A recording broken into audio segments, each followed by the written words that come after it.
3월 18일 금요일 황장수의 뉴스 브리핑 시작하겠습니다. 이제 봄이 시작되고 있는데요. 뉴스 브리핑을 하다 보니까 겨울에서 봄이 언제 오는지 꽃이 피는지 이런 것도 참 제대로 알지도 못하고 지나갑니다. 예, 미래경영연구소 회원을 모집하고 있고요.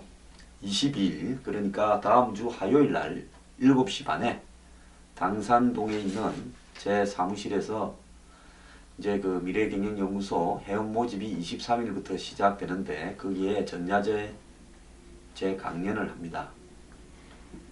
그래서 이제 제가 왜 회원을 모집하는가?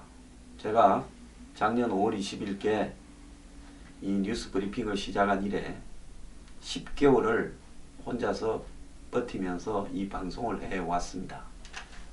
이 방송에는 필요한 스텝도 있고 필요한 사무 공간도 있어야 되고 필요한 스튜디오도 있어야 되고 여러 가지로 이 어려운 측면이 많습니다. 혼자서 버티면서 왔고요.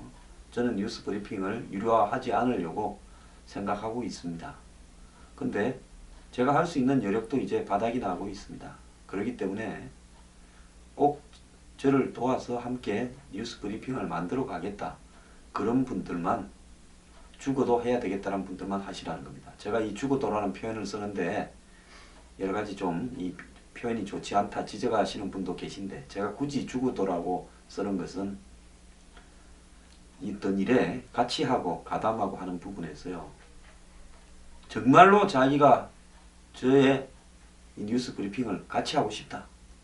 이런 생각을 가진 분들만 하시라는 겁니다. 왜 제가 그렇게 이야기하는가 하면요. 대중을 모아서 좋은 일을 한다 이런 데 대해서 저는 엄청 좋아했습니다.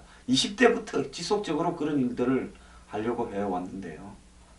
제가 한 2년 전에 대중들과 같이 간다라는 게 제가 가진 어떤 순수하거나 이런 부분은 좀 없는 일들이 좀 생겼습니다. 그렇기 때문에 저와 함께 하려면 전적으로 자기 판단하에 저를 죽어도 도와야 되겠다.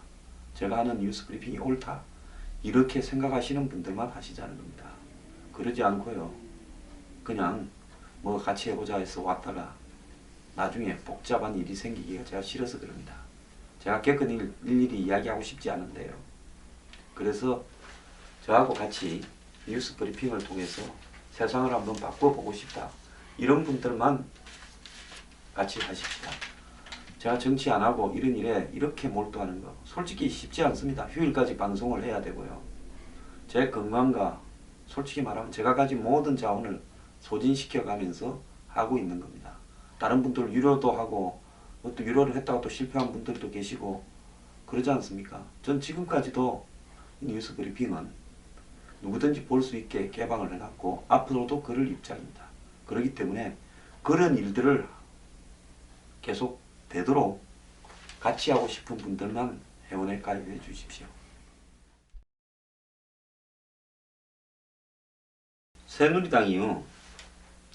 새누리당에 공천 신청을 내는 사람들이나 새누리당에 비례대표 신청을 내는 사람들에 대해서 직책당비라고 돈을 받습니다.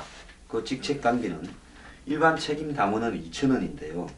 그래 6개월 이상 2,000원씩 낸 사람들이 책임당원이 투표를 당원 투표를 한다. 30%를 한다 이랬는데 이번에 거의 다 100%로 하고 극히 일부 지역에서만 30%를 함으로써 책임당원의 의미가 없어져 버렸죠. 2,000원씩 내고 별도로 따로 하는 것도 없습니다. 그런데요. 새누리당에 지역구 공천을 내는 사람이나 비례대표 내는 사람들은 직책당비를 내야 됩니다. 직책당비가요. 지역구 공천을 내는 사람은 30만원씩 해서 6개월 그러니까 3, 6, 18, 180만원이요. 그 다음에 비례대표를 내는 사람은 50만원에서 6개월 6, 5, 30, 300만원입니다. 그러니까 새누리당의 어떤 지역구에 공천을 내려면 그런 어떤 심사비 외에 직책당비라는 당비만 180만원을 내야 되고 비례대표 신청을 한 사람들은 당비만 300만원을 내야 되는 겁니다. 그래서 이번에 비례대표 신청한 사람이요. 총 611명이라고 합니다. 그 611명이요. 직책당비 300만원 그 다음에 심사비 100만원에서 아마 400만원을 낸 걸로 알고 있는데 그러면 400만원 곱하기 611 하면요 24억이 넘는 돈입니다. 24억 한 5천만원쯤 될 것 같은데요. 새누리당 정말 이렇게 해서 되겠습니까? 그 다음에 뭐 심사비 다 빼고요. 지역구와 비례대표에 신청을 낸 총 숫자가 얼마인가 하면 새누리당이요 1383명인데 이 사람들이 낸 돈이 총 당비만 32억입니다. 전액료 같은 심사비까지 포함하면 제가 볼 때 뭐 한 40억을 훨씬 넘겨서 50억에 육박할 거라고 보는데, 자, 당원에 2,000원인데 250배인 50만원을 내게 하는 부분이 이것이 과연 옳은 것이냐. 거기에 예비후보 신청하거나 비례대표 공천 신청한 사람들 대부분은 국회의원도 아닌 일반 사람들입니다. 이런 일반 사람들이 6개월간에 마치 당원이었던 것처럼 해서 소급해서 6개월 기간을 갖다가 180만원이나 300만원을 내는 부분이 이것이 과연 정당하냐는 겁니다. 이것은 나중에 후보 공천에서 탈락하거나 비례대표 후보가 안 돼도요 돌려받지도 못합니다. 우리가 대학들이 대학 입시 전형료로 10만원씩 막 이렇게 받으면서 뒷걸모아 태산이라고, 뒷걸도 아니죠. 엄청난 돈을 갖다 입시 때마다 뿌리는 부분에 대해서 지탄을 해오는데 정당이 대학 전형료와 비슷한 짓을 하고 있는데 이것이 옳으냐는 것입니다. 그래서 완전 국민 경선이라고 포장을 해놓고 이렇게 해서 돈을 드는 거, 이게 옳습니까? 거기에다가 이번 여론조사 들어간대요. 최하로 1,500, 뭐 숫자가 많은데요. 한 1,500 정도고, 최고로는 결선투표까지 한 사람은 여론조사비만 4천만원 이상 냈습니다. 그것도요 공식적인 여론조사고 비공식적으로 또 여론조사도 다 좀 돌려야 되니까 한마디로 돈 잔치였습니다. 새누리당에 돈이 없는 사람이요 한마디로 예비후보조차 될 수 있겠습니까? 신청이나 할 수 있겠습니까? 새누리당이 이러면서요 솔직히 국민들을 지향한다고 할 수 있습니까? 야당도 비슷할 거라 보는데요. 제가 새누리당을 질타하는 이유는 뭔가 하면 집권 여당이기 때문에 새누리당부터 앞으로는 이렇게 하지 말라는 겁니다. 차라리 이런 거 하지 말고요.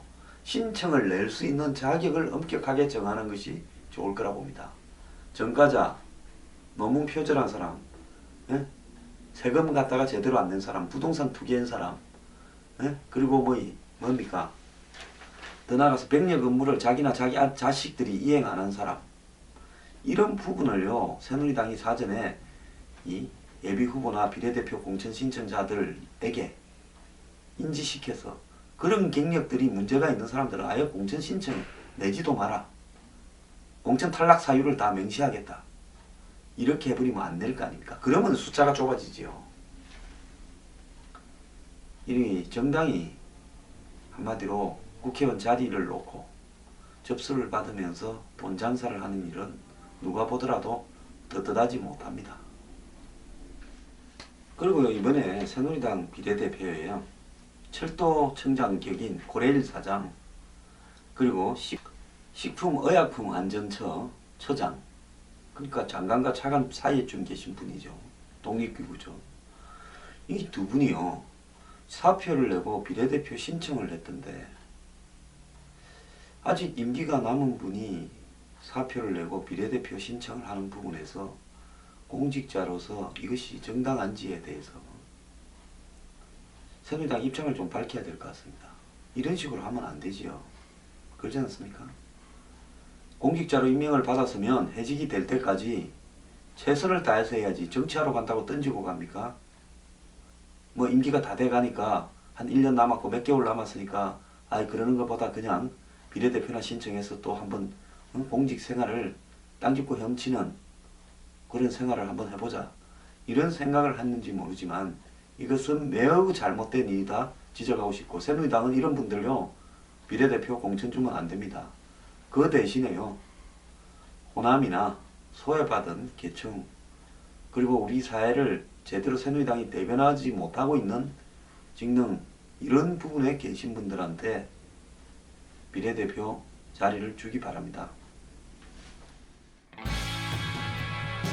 미래경영연구소에서 회원을 모집합니다. 미래경영연구소 회원은 황장수의 뉴스브리핑, 출판, 강연 등 모든 사회를 개혁하기 위한 활동을 저와 함께 하게 될 것입니다. 세상이 보다 나아지길 원하신다면 미래경영연구소 회원에 가입해 주시기 바랍니다. 죽어도 회원 가입을 해야 되겠다고 생각하십니다. 안 하면 병들겠다고 생각하시는 분 23일부터 회원 가입이 시작됩니다. 개봉합니다.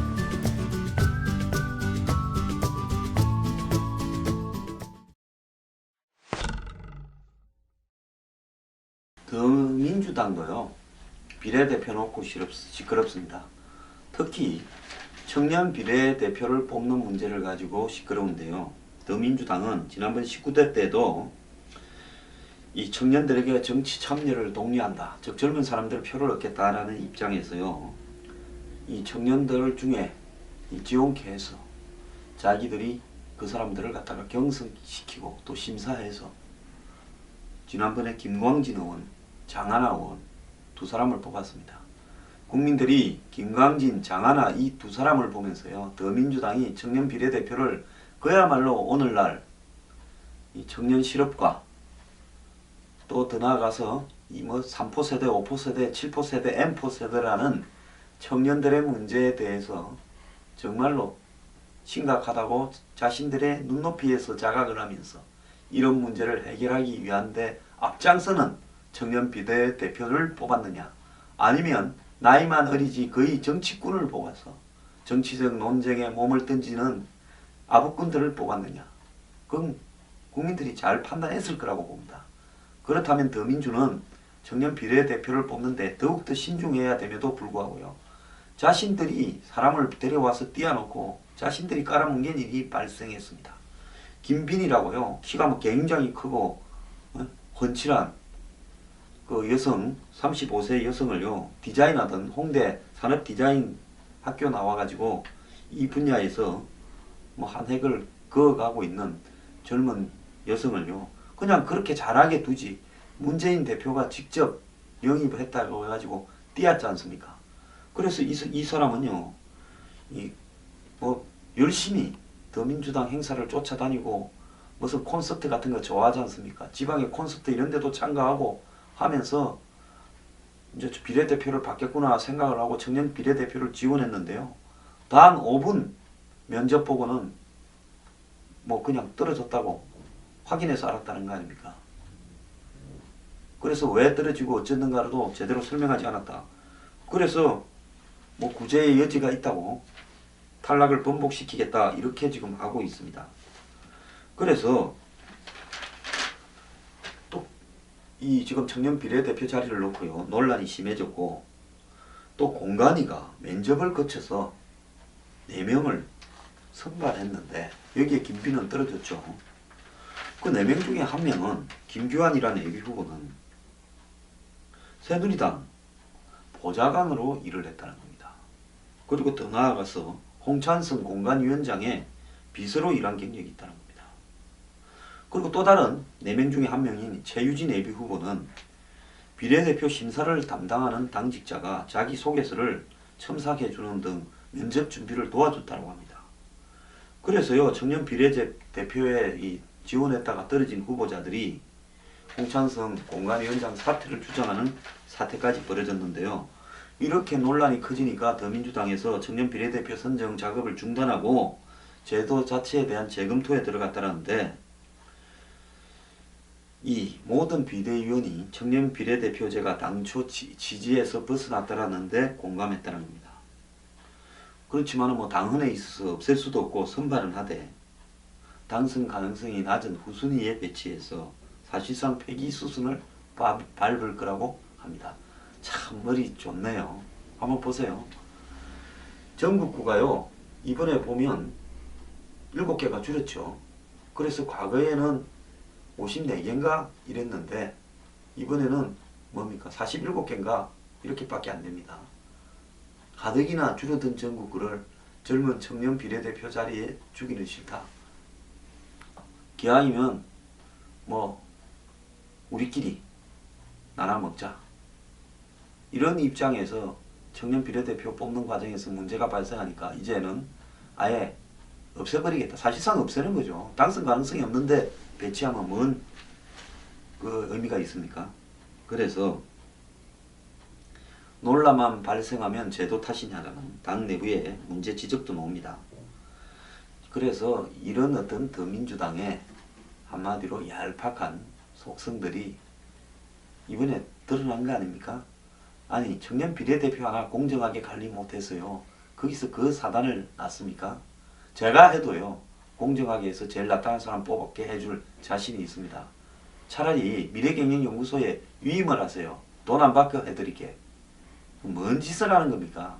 이런 소리를 하면서요. 청년들의 고통에 동참할 수 있다고 더민주당은 청년들을 상대로 사기를 치는 겁니까? 그러면 안 되죠.